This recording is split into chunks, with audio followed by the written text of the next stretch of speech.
ওখানে ড্রিঙ্কিং করার পরে আমি তো আসলাম, আসার পরেও যখন আমি ব্যাটালিয়ন যাওয়ার ছিল, ব্যাটালিয়ন যখন ও গেল না আর্জিকর ঢুকলো, তখন আমি ওকে ছেড়ে দিয়ে রিটার্ন চলে আসলাম। বাইক কে চালাচ্ছিল? ও চালাচ্ছিল? হ্যাঁ হ্যাঁ হ্যাঁ। আচ্ছা, আমি তো ড্রাইভও করতে জানি না ম্যাডাম। ও কি বললো, কেন যাচ্ছে অত রাত্রিবেলা? ঘরে বলছে হ্যাঁ যাবো বলছে, কিন্তু কিছু আমাকে বলেনি। খালি যখনই বললাম বেড়াতে যাওয়ার পর তখন বলছে হ্যাঁ যাবো। তারপরে আমি তো সব রাস্তা ম্যাম চিনি না, পারলাম ও আবার ওইদিকে ঢুকছে সোমবারের পেরিয়ে, তখন আমি ওকে বললাম কি যাবি না? ও তখনও বললো হ্যাঁ যাবো। সেটা কত হবে টাইম? তখন 3:45। আজিগরের অপোজিটে খালপাট দিয়ে আমাদের একটা সব রাস্তা আছে, যেটা 12 থেকে 15 মিনিট লাগে।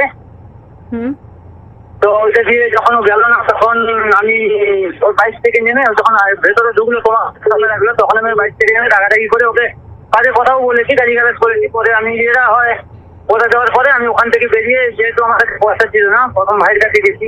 ভাইয়ের কাছে বললো ফোন পেতে দেবেন, বললাম ফোন পেতে আমার লাগবে না, আমার কাছে আছে। 2:45 সময় যখন ও হসপিটালে যাচ্ছিল, 2:45 আপনি না 2:45 নয়, দোকানে ঢুকেছি 3টে। আচ্ছা, আরজি করের সামনে ও নামলো, মানে আপনি নেমে গেলেন বাইক থেকে? যাচ্ছে না ম্যাডাম, যখন ও যাচ্ছে না তখন আমি রাগারাগি করে ওকে মানে গাড়িওয়ালাও করেছি, মানে বাজে ভাষায় কথা বলেছি।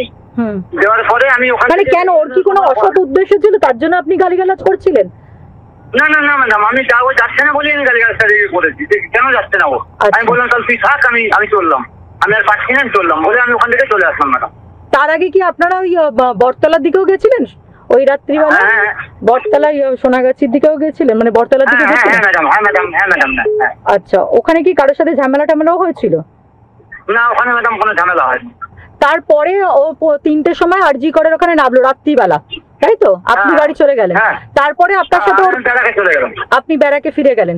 আচ্ছা, তারপরে ওর সাথে আর কোনো কথা হয়েছিল আপনার? ও ব্যারাকে কখন ফিরলো?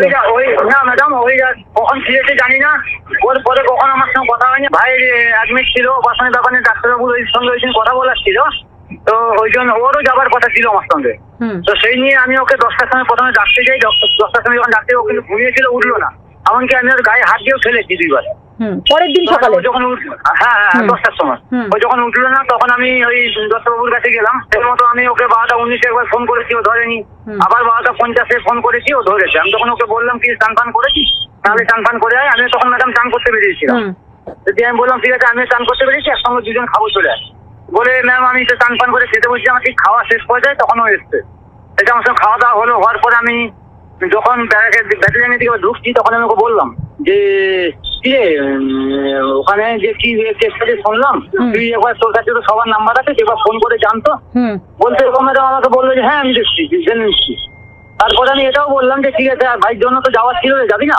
বলছে চল দত্তবাবু এখনই আসলে কথা বলে দুজন চলে যাবো বলে দত্তবাবুর বেড়াকে দিয়ে যাওয়ার পরে ও ম্যাডাম আর দত্তবাবুর বেড়াকে ঢুকলো না। বাইক থেকে আমাকে বললো আমার ল্যাটিন লেগেছে। আচ্ছা, বলে ওখান থেকে চলে আসলো, আর আমি স্যার খাবারটা দিলাম। দেওয়ার পরে আমি এসে আমি আবার বেড়াতে চলে আসার পরে ওকে ফোন করলাম যে কি রে যাওয়ার ছিল, যাবি না? ও বলছে হ্যাঁ আমি তোর কাছে 2 মিনিটের মধ্যে আসছি বলে, মিনিট 5-এর মধ্যেও আমার কাছে আসছে ম্যাডাম। তো আসার পরে আবার দেখি ও এসেই আমাকে কোনো ওইসব হসপিটালে যাওয়ার কথা নেই ম্যাডাম। তো একটা গাড়ির চাবি নিয়ে আমাকে বলছে চল। আমি বলি কোথায় যাবো? না ইকবালদা ডাকছে। আমি তখন বললাম যে ইকবাল, তাহলে আমি ইকবালকে ফোন করি। বলে ইকবালদাকে ফোন করলাম, ইকবালদা বললো যে না কোথাও যাওয়া নেই, একটু মোট খাবো। আমি কটার সময়? পরের দিন এটা ম্যাডাম 2:30 নাগাদ দুপুরে। আচ্ছা, কখন ডাকলো ওকে? পুলিশ কখন নিয়ে গেল ওকে? পুলিশ কখন ডেকেছে আমি জানি না ম্যাডাম, কিন্তু এটা আমি জানি যে যখন আমি 12টার সময় খবর পেলাম, আমার ভাই ফোন করে বললো যে দাদা এরকম পুলিশ এসেছিল আমার কাছে, এরকম সঞ্জয়দা ছবি দেখাচ্ছে আর এই ব্যাপার। তখন আমি ওকে ম্যাডাম ফোন করেছি 4-5 বার, তখন ওকে সেন্ট্রাল লকআপ নিয়ে চলে গেছে লালবাজার। এটা কটার সময়? রাত্রি 12টা? হ্যাঁ, রাত্রি 12টার সময় আমি খবরটা পেয়েছি যে ও আমার ভাইয়ের কাছে পুলিশ গেছিল। যখন আজ করে ঢুকলো, আমি তখন বললাম কি দেখছি না, ওই যে পেশেন্টটাকে দেখেনি। আমি বলছি পেশেন্ট কি দেখবি তুই এখন? তাহলে ঠিক থাক, আমি চললাম। আমি ওকে একটু বাজে কথা বলেছি, বাজে ভাষায়। ঠিক আছে আর পাচ্ছি না, আমার শরীর টানছে না, আর আমি চললাম। আর ওই দিন ম্যাডাম আমার সারাদিন খাওয়াও ছিল না।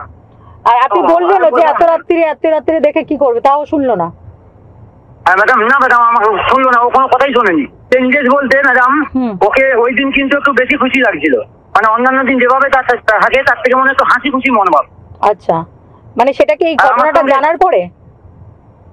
না জানার আমি যখন ওকে বললাম ম্যাডাম যে তুই একটু খবরটা নিয়ে দেখ, তোর কাছে তো সবার নাম্বার আছে। ভাই ওটির ডেটটা ফাইনাল করার কথা ছিল। তো এবার ও আমাকে বললো ঠিক আছে দত্তবাবু আসতে চল দুজনে দেখা করে চলে যাবো, কিন্তু দিয়ে ম্যাডাম দত্তবাবুর কাছ পর্যন্ত যায়নি। যেতে চাইছিল না আর কি। না